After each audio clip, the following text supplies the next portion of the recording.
today's makeup tutorial. Today I'm going to show you how to do a very simple rosy eye.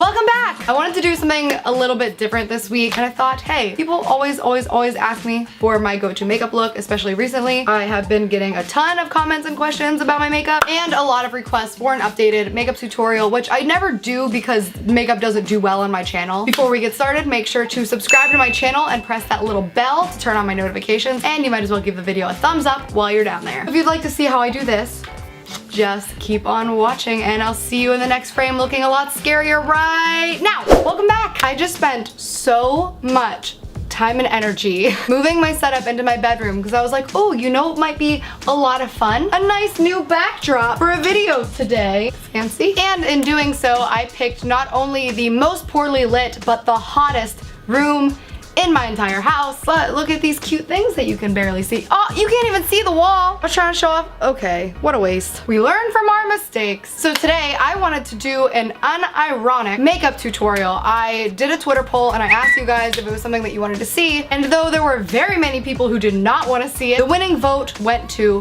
you want to see it. I had to go out tonight anyway, so I was like, might as well film it. That's one thing I am so jealous of beauty gurus about. Actually, I'm jealous of beauty gurus about a lot of things, but the number one thing that I am most jealous about in a beauty guru is the fact that they can literally just wake up and do a chit chat get ready with me. This is no shade, by the way. Genuinely jealous. And that's their video. Like, they could film a video every single day of them doing their makeup. My forehead is so sweaty. Makeup videos do really badly on my channel, so this is probably gonna be a down week for me, but what are you gonna do? I'm gonna go stick my face in a fan for a minute to cool off some of the sweat. And while I do that, make sure to click the link in my description to pre-order my book.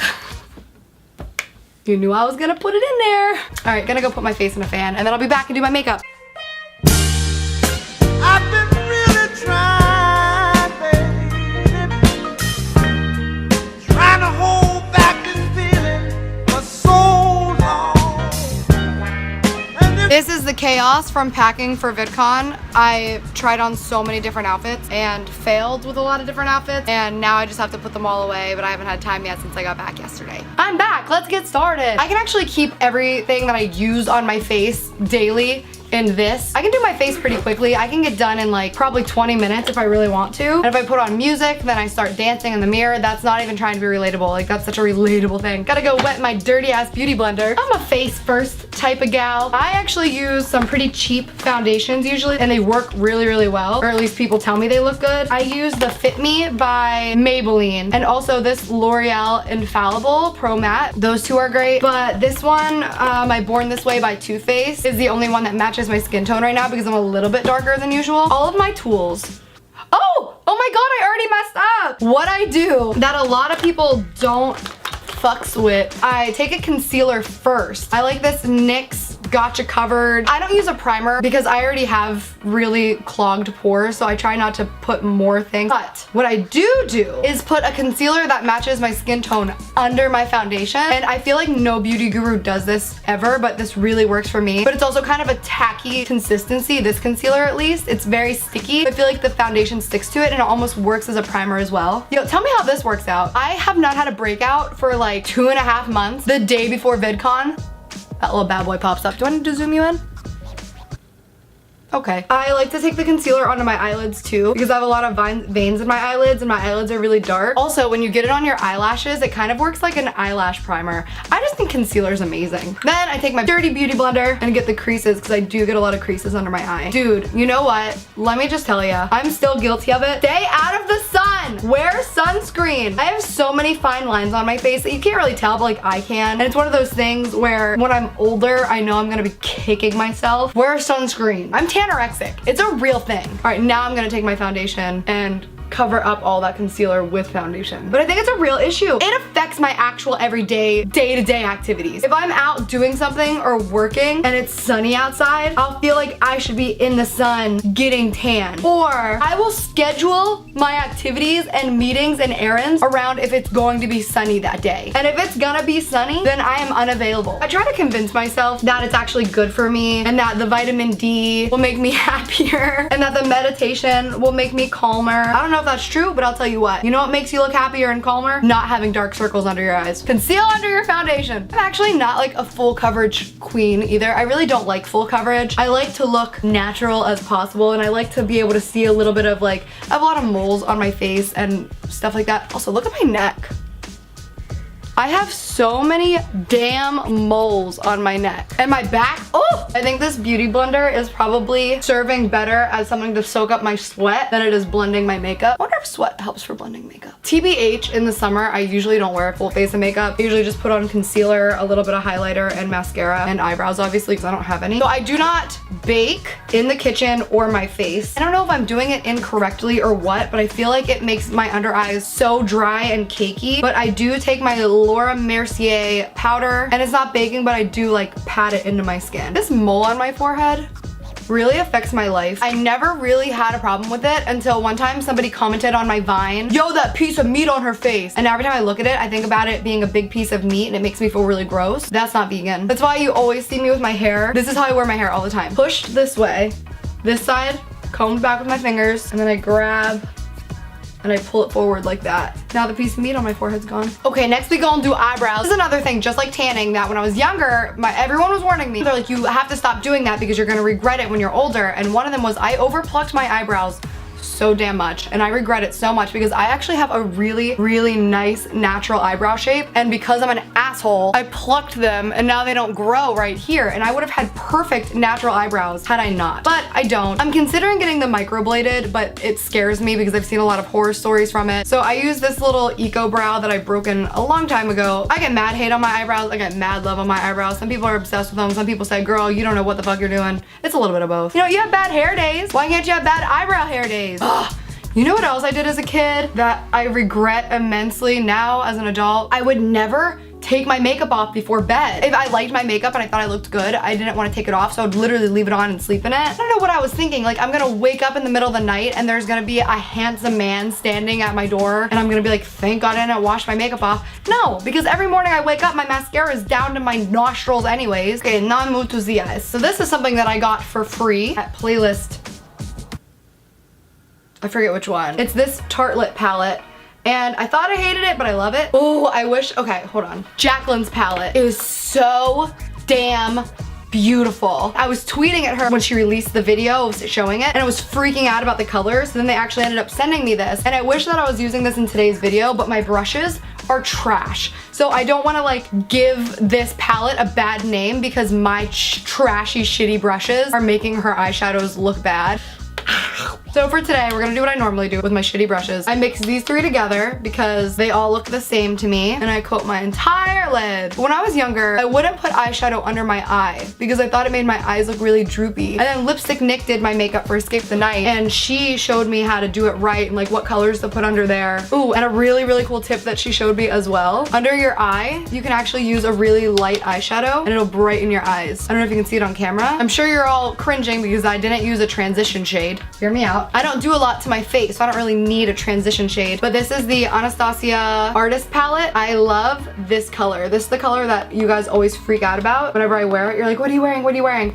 This in the crease, I put this in the outer corner. This is the trashiest fluffy brush. I need brushes. And I don't do anything particularly neat. I just kind of throw it in there. It's so crazy to think that in a couple years, I'm gonna look back at this and I'm gonna be like, wow, you had a really silly makeup look, Gab. Because every time I do my makeup, I'm like, this looks great, this looks great. And then I look at it a year later and I'm like, why did anybody tell me that wasn't okay? And then I take the aubergine. Mini MUA is shook right now. Also, this was given to me by Candy Johnson. All of the makeup that I have was like given to me from someone or gifted to me from a brand, or I picked it up at BeautyCon. I don't really buy makeup, so I just kind of use what I have, and that's why I would never be a beauty expert. I do need to comb these bad boys out a little bit though. For me, the art of makeup is just taking it off and putting it on until it looks right. So here we go, under the eye. I'll usually take a cooler tone, just put it on the end of a little packed brush, just go right under my waterline. Let's see, these eyebrows are not working for me. Did that do anything? Nope. Oh well, it made me feel better emotionally. You know what's so fun? Having guys watch you do your makeup and transform. It's my favorite thing. Cause like guys always say, I can't even tell when you're wearing makeup. But then when you actually do it in front of them, also fun is doing half your face, like the power of makeup thing, and showing them the before and after, and they're like, oh,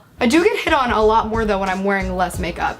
And I do wear less makeup in the summer, but I didn't have a video for this week. I'm the queen of winged eyeliner. I'm sorry, I am. Just draw a little line and then I just go, and that's it. And then I just fill it in. Winged eyeliner in like 5 seconds. This L'Oreal Infallible Super Slim. People ask me all the time what I use for liner. I've used a lot of high-end liners. I've used a lot of cheap liners. This is my tried and true go-to. Pen is so thin and it's always so black and it lasts for so long.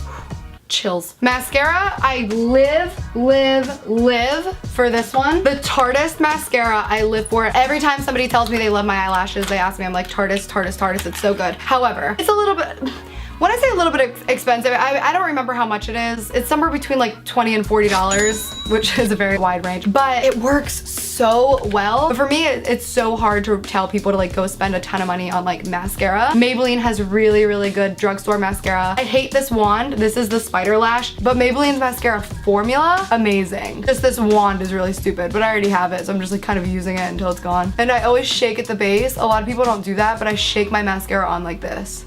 And that's how you make them really full or clumpy. I feel like I just lost so many of my male subscribers. That's okay, I'll catch you in the next one. Or not, I don't know. YouTube's going down for me. That's something I get scared about all the time and I think about all the time is how long is YouTube gonna last for me? I don't know, because you see some channels who were, you know, humongous last year and now they're barely getting views. And then there's channels who've been around for 10 years and they're still enormous. And some people who explode overnight and you're like, wow, that person's like gonna be good forever. And then they're not. So I'm always worried about YouTube, but I'm always kind of living under the mindset of like YouTube might be gone tomorrow. That's why when the adpocalypse happened, I wasn't super freaked out about it because I'm smart with my money. So when adpocalypse happened, I was just like, okay, well I knew that was gonna happen, so I'm good. But I'm hoping I'll never leave YouTube ever as long as people are watching me. But I really want to expand, and I'm really hoping that with this book that something bigger happens because I love writing. I love it so much. I didn't know I was gonna love it as much as I did. Damn it, son of a bitch, cunt, horse, slut. But I'm hoping that, you know, it becomes a New York Times bestseller. In my fantasies, it's a #1 New York Times bestseller, which, you know,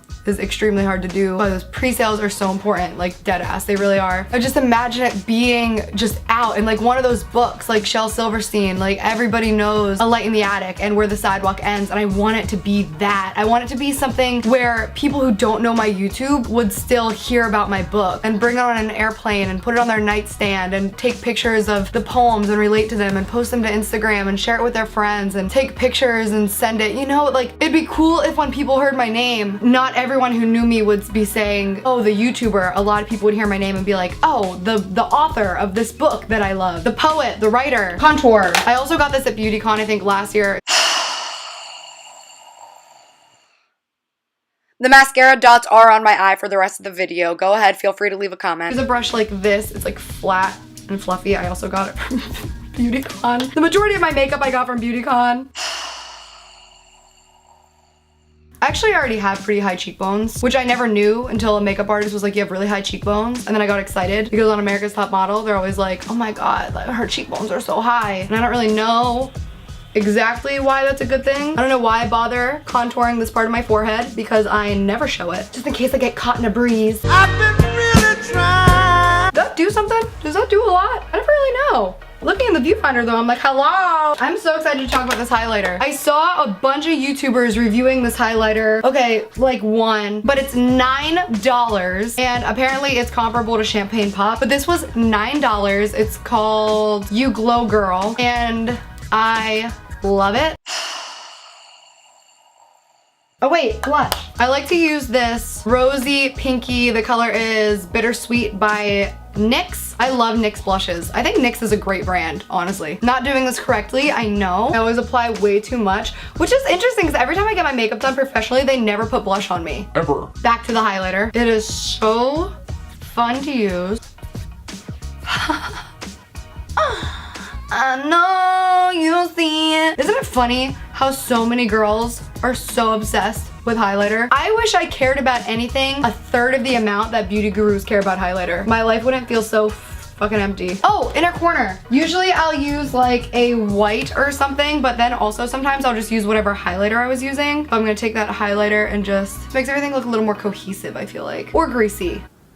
People ask, can there be too much highlight? And the answer is Yes, there actually can be way too much highlight, and that was probably it. So I'm gonna brush a little away. And the lips. Okay, so this lip liner, I did a commercial once, and the makeup artist accidentally put this into my makeup bag, and I was so happy about it. I have no idea what it is. I do love Mac Spice too. I don't have one anymore, but I love that one. I generally always go for some type of pinky nude if I'm just doing an everyday look, but you guys know that I love to get crazy with my lips and use purples, blues, blacks, grays. I had this one that I love so much and I lost it. I'm very upset about it. All right, this is where I usually mess up my overdraw. I always get really weird on the corner of the sides of my lip. That's a look. Today, because I was going for my like go-to look, is I'm gonna use Lovesick by Kat Von D. There's a few colors like this that I love, and I've lost them all, so this is the last one I have left. I'm notoriously bad at overdrawing. This is where it usually gets pretty bad. That'll do. And then I just missed it with a little, I have like Urban Decay All Nighter and stuff, but this is a Vital Green Face Mist, Refresh and Set. I use this even when I'm not setting my makeup.